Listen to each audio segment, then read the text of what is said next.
ajudei bastante pessoas que precisavam financeiramente, eu já consegui ajudar bastante gente já. Eu faço parte de um trabalho voluntário, onde eu ajudo pessoas. Eu acredito que a melhor ajuda que você pode dar para alguém é uma ajuda espiritual, de a pessoa ela ter uma relação próxima com Deus. Coisa boa. Eu acho que eu não sou viciado em droga. Eu achei bom. Uma coisa boa que eu fiz e sempre faço é tentar ser solidária, tentar ser o melhor que eu posso para as pessoas e fazer o melhor que eu posso. É um pouco de cidadania que eu acho que falta um pouquinho hoje em dia. Olha, eu acho que eu nunca fiz nada de muito bom para ninguém. Eu acho que o máximo que eu faço é ajudar algumas pessoas quando param e pedem alguma coisa. Mas, inclusive, esse ano, eu e os meus amigos, a gente decidiu que a gente ia participar de algum projeto social, justamente porque a gente chegou à conclusão que a gente não tinha feito nada até então seria uma oportunidade. Uma coisa boa é morar fora do país e conhecer lugares diferentes.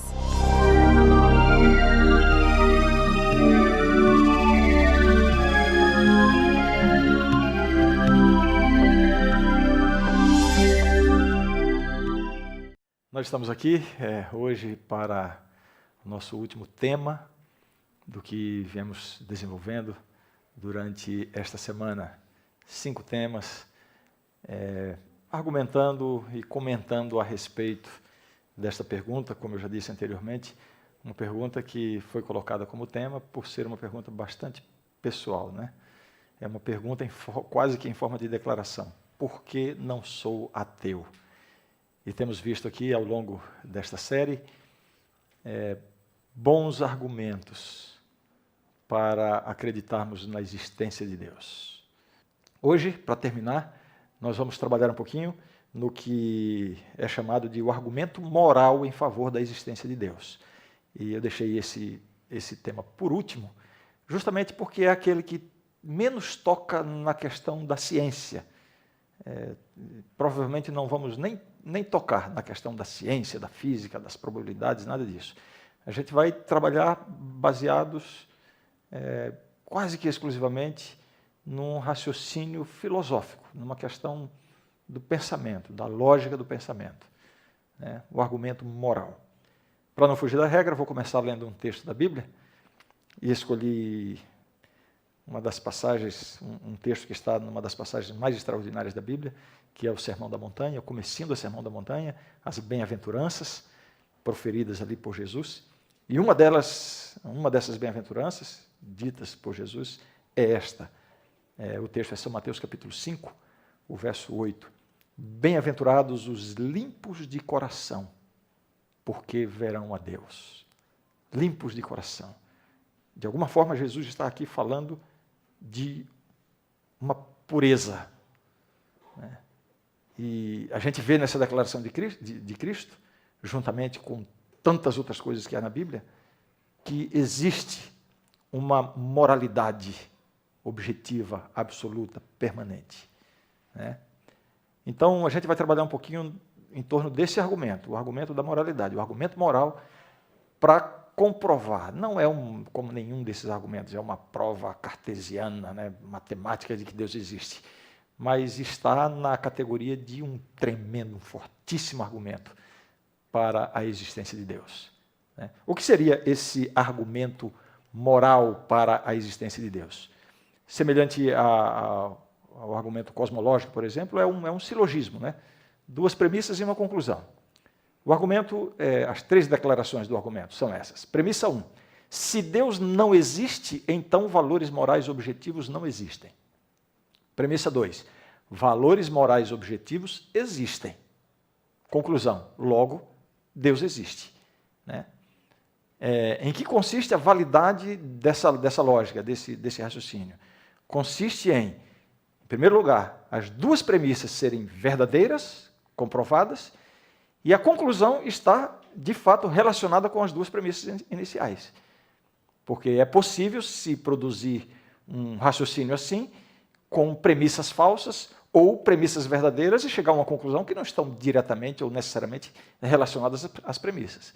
Então, posso assegurar que, do ponto de vista filosófico, esse argumento, essas proposições, estão muito bem estabelecidas. 2 premissas e uma conclusão que decorre dessas premissas.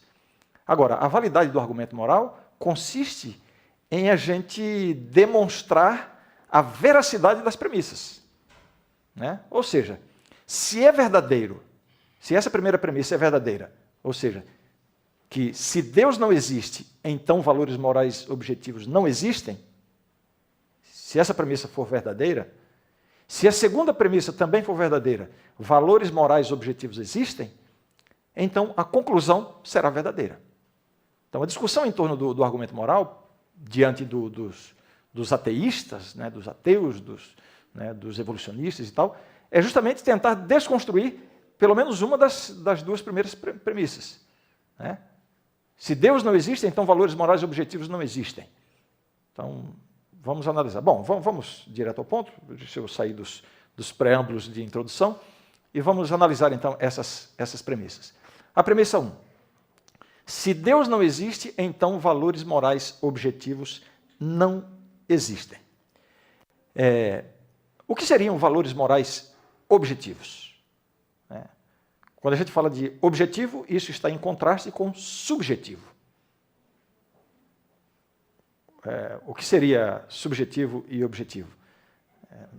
Eu vou fazer uma ilustração aqui, eu pedi que o Pedro trouxesse um copo aqui, então vamos lá. Desculpem a simplicidade da ilustração, mas é para a gente entender. Então, eu estou agora numa relação com esse copo, né? Eu sou o sujeito, o copo é o objeto. Quando a gente fala de objetivo e de objeto aqui, não é necessariamente um objeto físico concreto. A gente pense mais em termos de gramática, né? O sujeito, né? Sujeito, predicado, objeto direto, objeto indireto. Então, a relação do objeto com o sujeito não quer dizer que, por ser chamado objeto, signifique necessariamente uma peça, né? Deus pode ser um objeto nesse sentido, né? Quando eu digo assim, eu amo a Deus, Deus é um objeto, eu sou o sujeito. Então, nesse sentido. Então, eu estou aqui numa relação com o objeto, né? O que seria um valor subjetivo em relação a esse copo, na minha relação com esse copo? Por exemplo, é subjetivo eu dizer assim, este copo é bonito. Porque qualquer um de vocês pode olhar e dizer, não, para mim este copo é feio. Pode ou não pode? Quem estará falando a verdade? Os dois podem estar falando a verdade. Porque a percepção de bonito e feio é subjetiva, depende do sujeito, não depende do copo. Pode depender do copo, dependendo do copo, mas nesse caso aqui, né? Este copo é bonito, você pode dizer, esse copo é feio. Então, digamos assim, esse valor, vamos chamar de valor moral, não é um valor moral, é apenas ilustrativo, esse valor moral do copo ser bonito ou do copo ser feio é completamente subjetivo. Então, existem valores dentro da moralidade. Existem valores que são subjetivos, que vão depender da sociedade, vão depender do contexto cultural, vão depender da civilização, da época, vão depender de muitas coisas.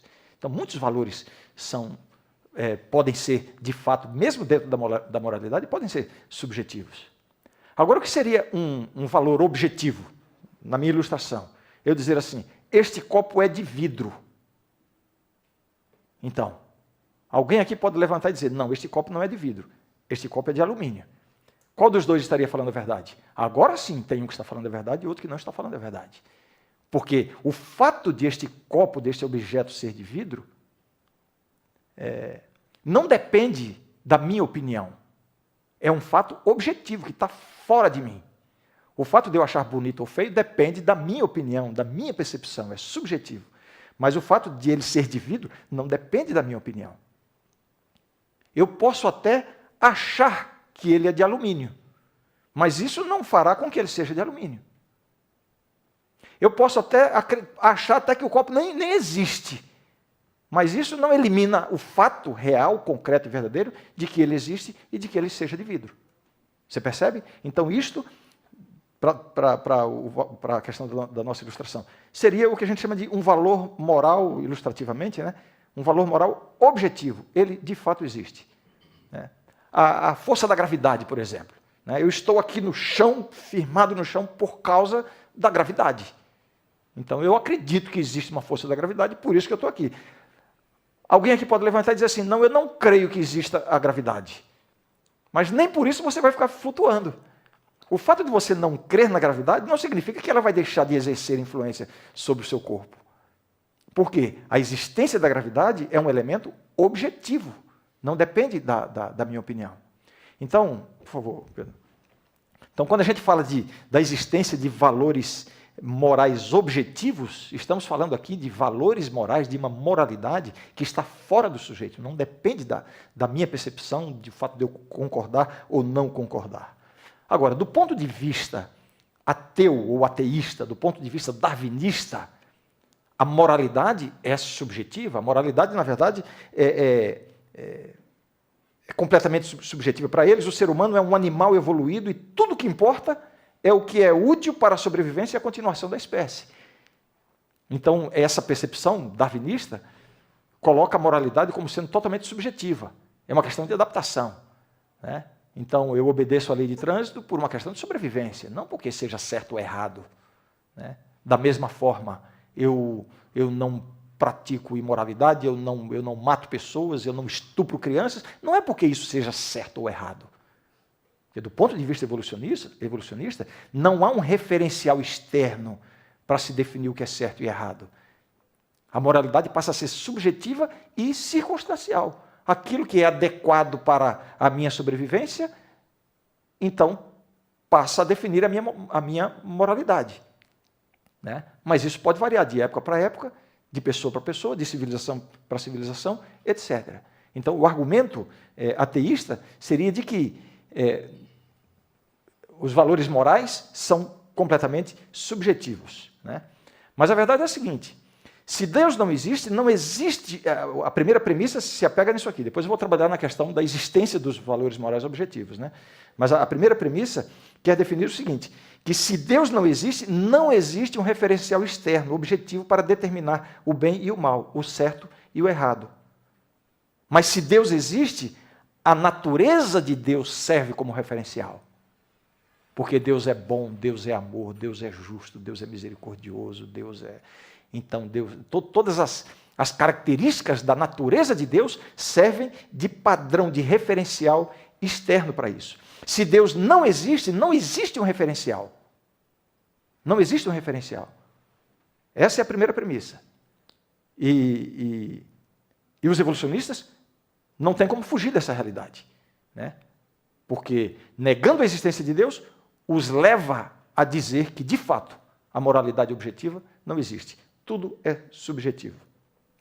Na visão ateísta, por exemplo, o estupro só se torna errado porque traz desvantagens sociais, não porque seja inerentemente mal. O darwinismo, no fundo, é a lei do quem pode mais chora menos. Não é isso? Fala-se em instintos sociais. Portanto, se Deus não existe, valores morais serão apenas padrões de comportamento que evoluíram biologicamente, né? E socialmente também, né? Eu não estou aqui afirmando que quem não acredita em Deus não pode ser bom. Não é isso que eu estou dizendo.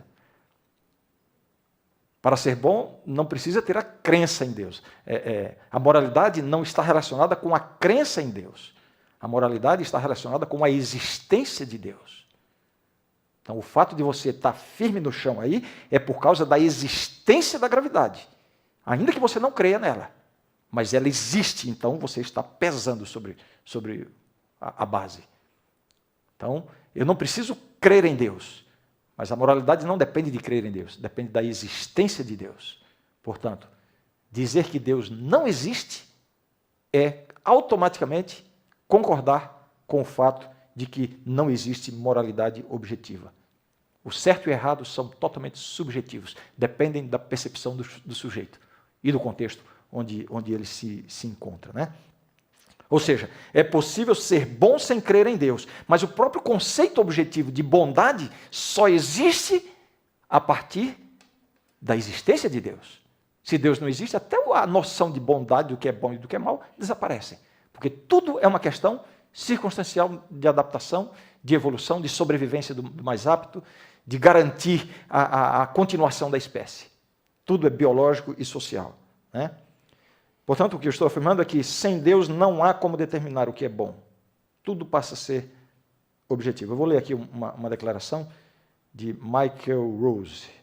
esse cara é um filósofo, tremendo filósofo da ciência, ele é ateu e é ex-cristão, ele foi cristão.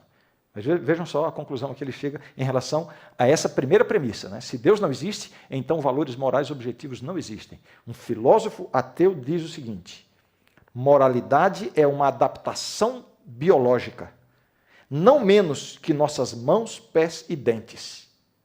A ética é ilusória. Ou seja, o ateísmo confirma que se Deus não existe, então valores morais objetivos não existem. Para terminar a confirmação dessa primeira premissa, isso aqui eu vou projetar, porque se trata de um velho conhecido nosso, de quem a gente tem falado bastante durante essa semana, Richard Dawkins, que é talvez hoje considerado o papa do neo-ateísmo, né?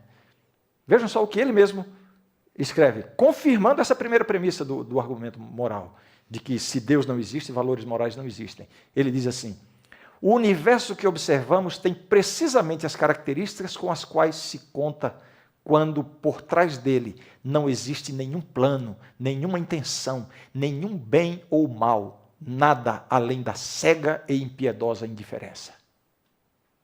Ou seja, isso aqui resulta de se crer que Deus não existe, confirmando a primeira premissa do argumento moral. Se Deus não existe, então valores morais objetivos não existem.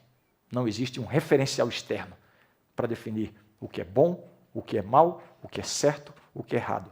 Tudo passa a ser subjetivo, dependendo da circunstância, dependendo do nível de evolução, da necessidade de sobrevivência, de perpetuação da espécie, etc. Portanto, não resta nenhuma dúvida da veracidade da primeira premissa do argumento moral. Se Deus não existe, então valores morais objetivos não existem. A segunda premissa é esta: valores morais objetivos existem. Bom, aqui realmente reside o grande debate. Será que valores morais objetivos realmente existem? Como sabemos disso? Do ponto de vista filosófico, sabemos disso por uma questão racional.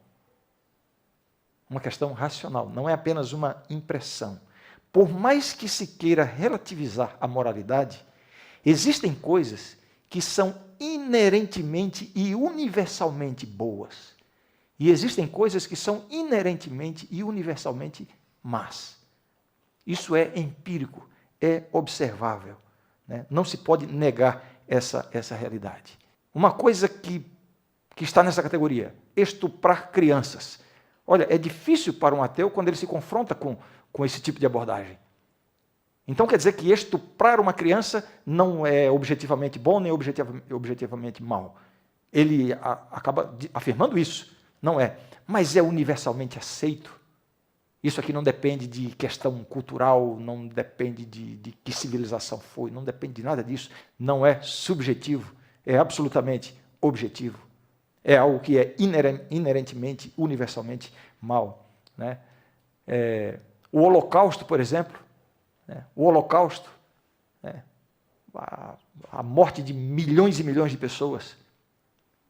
Isso é considerado bom? Isso foi uma coisa boa ou uma coisa má? Do ponto de vista evolucionista, darwinista, isso é uma coisa neutra. Nem boa, nem má. Agora, por mais que se queira argumentar nisso, isso vai contra um pensamento racional, né?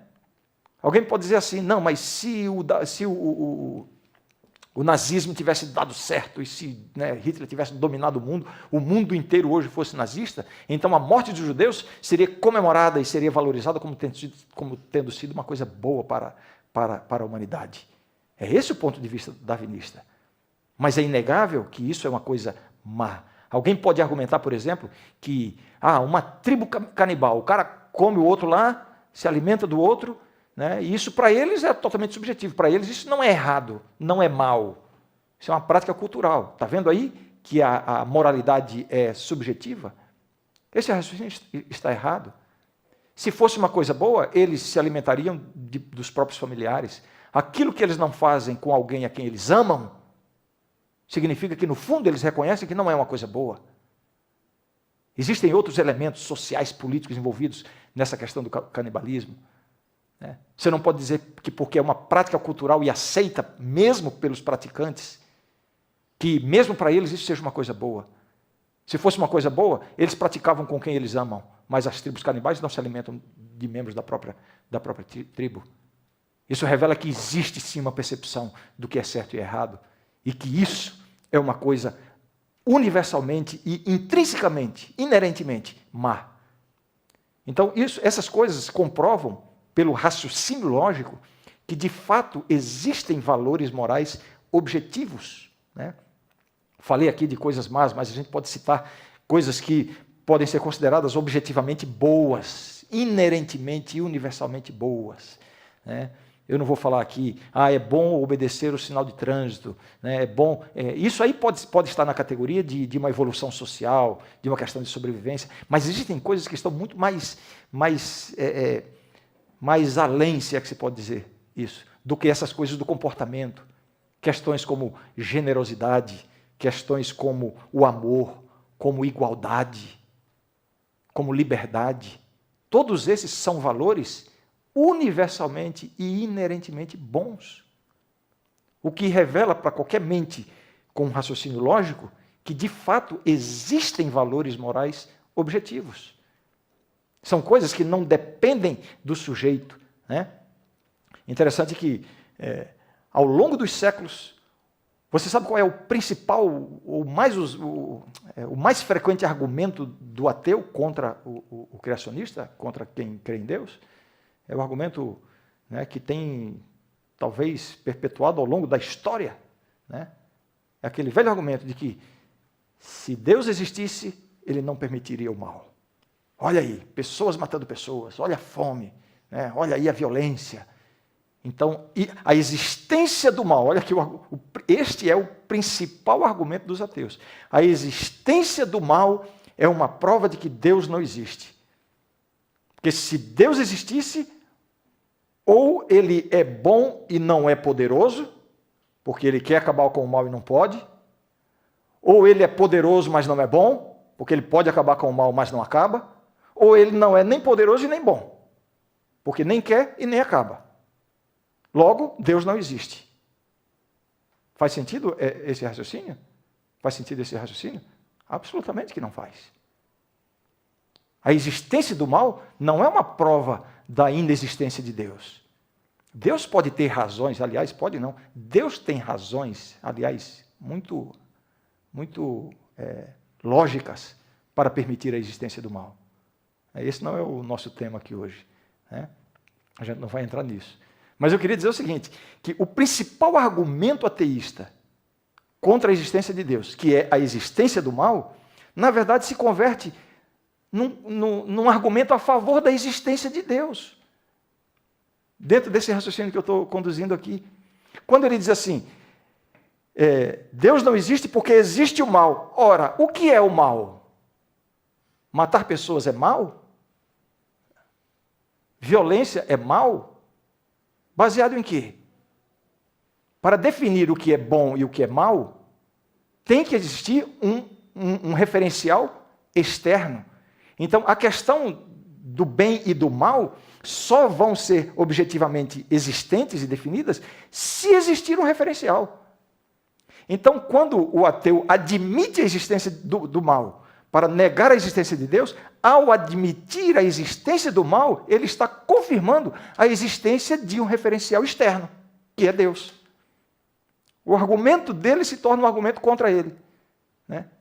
Então, é por aí que vai o argumento moral. Né? Até quando o ateu vai combater a realidade... Quando o ateu vai combater a realidade da existência de valores morais, ele acaba confirmando a existência desses valores. Né?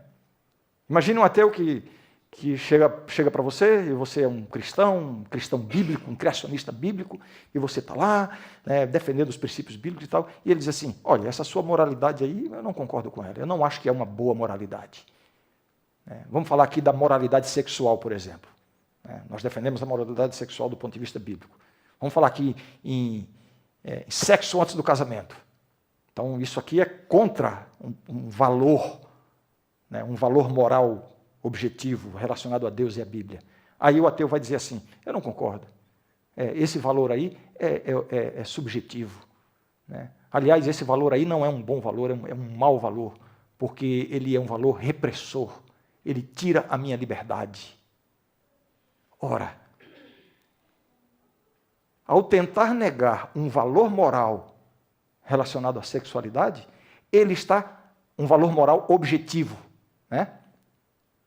Ao tentar negar a existência de um valor moral objetivo relacionado à sexualidade, ele está afirmando a existência de outros valores morais objetivos, como a liberdade, né? Como,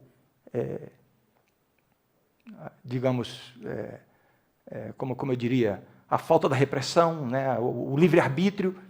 Esses são valores que ele está usando para defender a não existência de valores morais objetivos. E usando valores, e recorrendo a valores morais objetivos, como é, no caso, a liberdade, a tolerância, etc.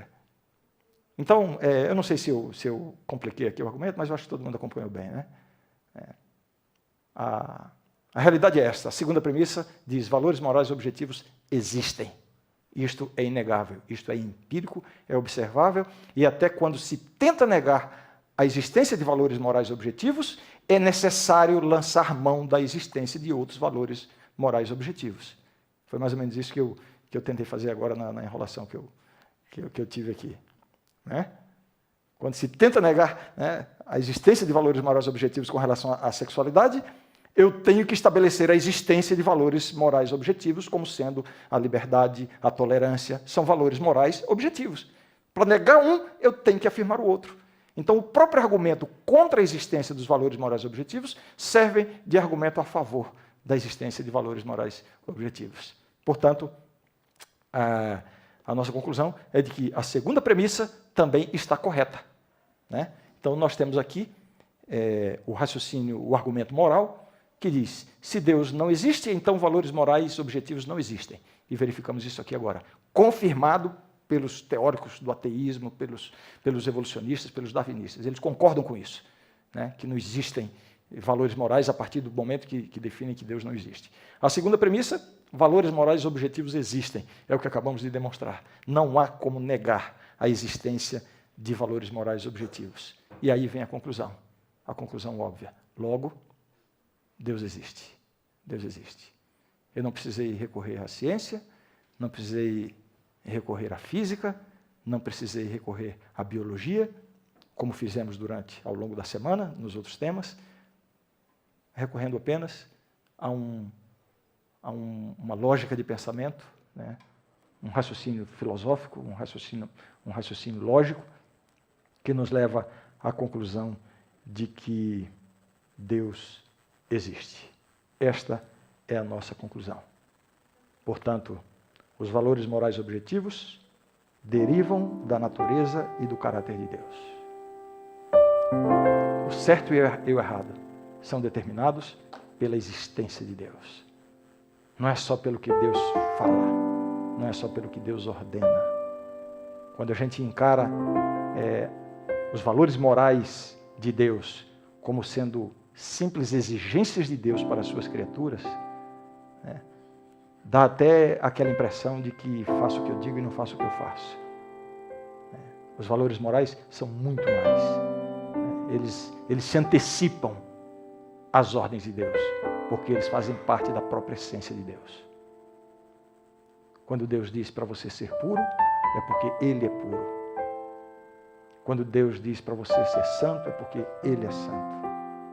Quando Deus diz para você ser fiel, é porque Ele é fiel. Quando Deus diz para você respeitar a vida, preservar a vida, não matarás, que é muito mais do que uma ordem negativa, é mais uma ordem positiva de promoção de respeito à vida. É porque Ele é a vida, Ele é o Criador da vida, e Ele dignifica a vida humana, porque Ele fez o ser humano à sua imagem e semelhança. Então, os valores morais estabelecidos por Deus para as suas criaturas não são simples exigências, são expressões da própria essência, do próprio caráter de Deus. Assim é que nós devemos encarar a lei de Deus. A lei de Deus não são meras exigências. E pior ainda, como alguns pensam, que a lei de Deus é uma lista de proibições, de restrições. Essa é uma compreensão muito pequena, muito parcial, muito medíocre do verdadeiro sentido da lei de Deus, a expressão do caráter de Deus. A lei de Deus é um retrato, é uma fotografia de Deus que Ele coloca diante de nós, para que nós sejamos cada vez mais parecidos com Ele. E nisso reside a verdadeira realização humana, a restauração da imagem de Deus no ser humano. Para isso servem os valores morais. Não é para tirar ou restringir a nossa liberdade. Ao contrário, é para garantir e promover a nossa liberdade. Então, quando Deus diz não matarás, quando Deus diz não adulterarás, não é para diminuir a sua felicidade ou restringir a sua liberdade. Ao contrário, é para assegurar a sua liberdade, a sua felicidade. Você percebe isso? Então,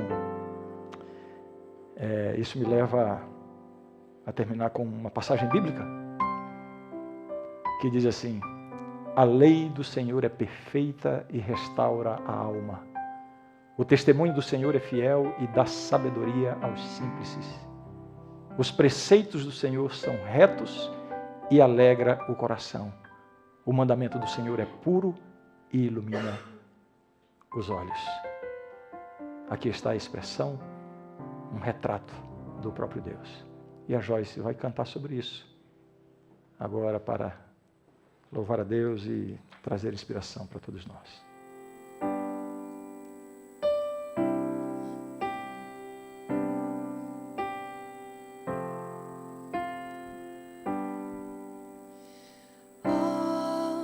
Quanto amo a tua lei, ela é o meu prazer, Senhor. Sim, verdadeiros são seus passos, é a verdade dos teus lábios e motivo do meu louvor.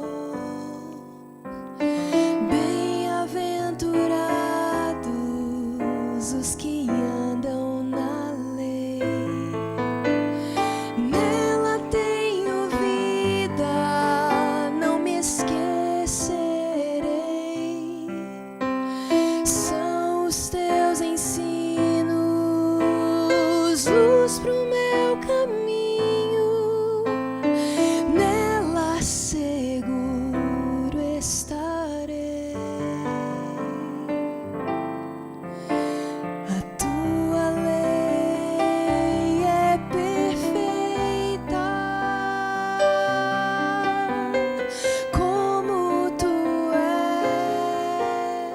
Perfeito, meu Deus, a tua lei é santa e justa,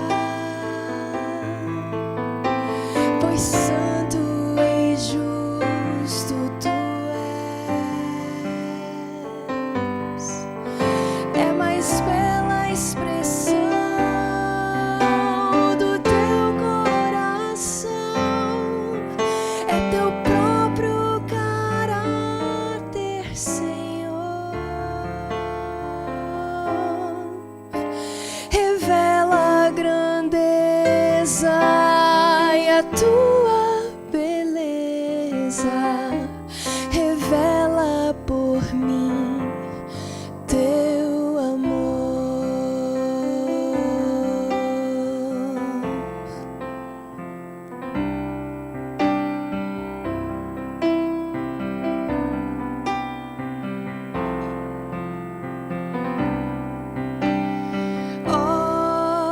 Quanto amo a tua lei, nela vida e paz achei, Senhor.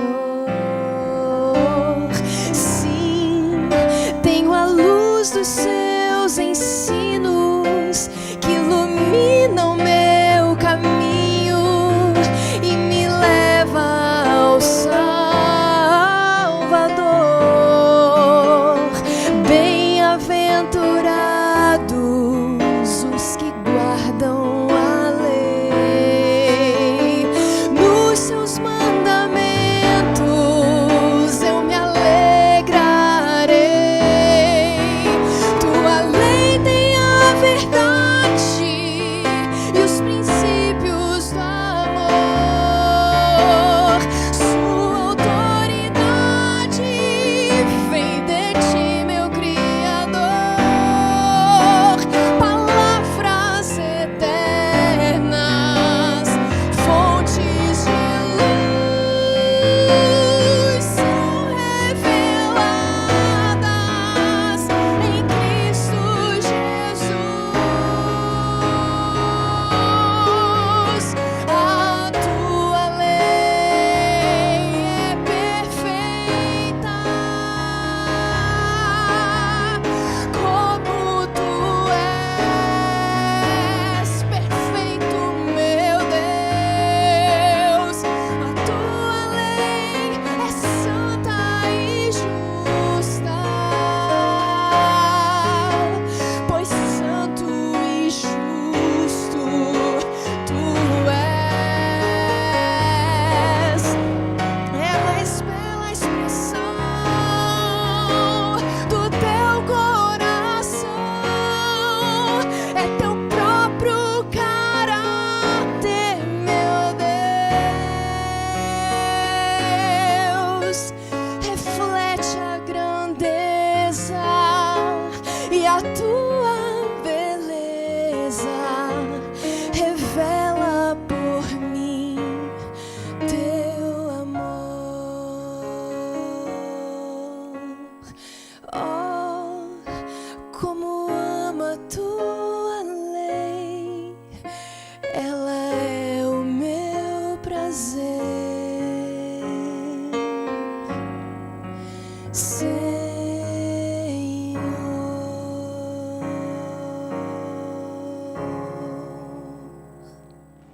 Amém. Obrigado, Joyce. Deus te abençoe. Nos resta agora agradecer a Deus, não, por essas reflexões todas, pela extraordinária orientação que temos na Palavra de Deus, pela segurança e tranquilidade que Ele nos dá de que nós estamos no caminho certo. Você pode crer em Deus, na existência de Deus, no poder de Deus, na criação de Deus. Essa, de fato, é a única opção verdadeiramente inteligente e lógica que temos diante de nós. Vamos orar? Santo Deus, muito obrigado, Senhor, pela reflexão que podemos fazer em torno da Tua lei. A realidade de que existem princípios, valores morais objetivos que, na verdade, são projetados através da Tua própria existência. Ensina-nos a nos ajustarmos a esses valores, Senhor, não como simplesmente regras de obediência, regras de comportamento, mas como sendo uma submissão à pessoa de Deus, do Criador. Dá-nos essa experiência, Senhor, continua conosco. Mais uma vez, muito obrigado por tudo. É o que pedimos, agradecidos em nome de Jesus. Amém.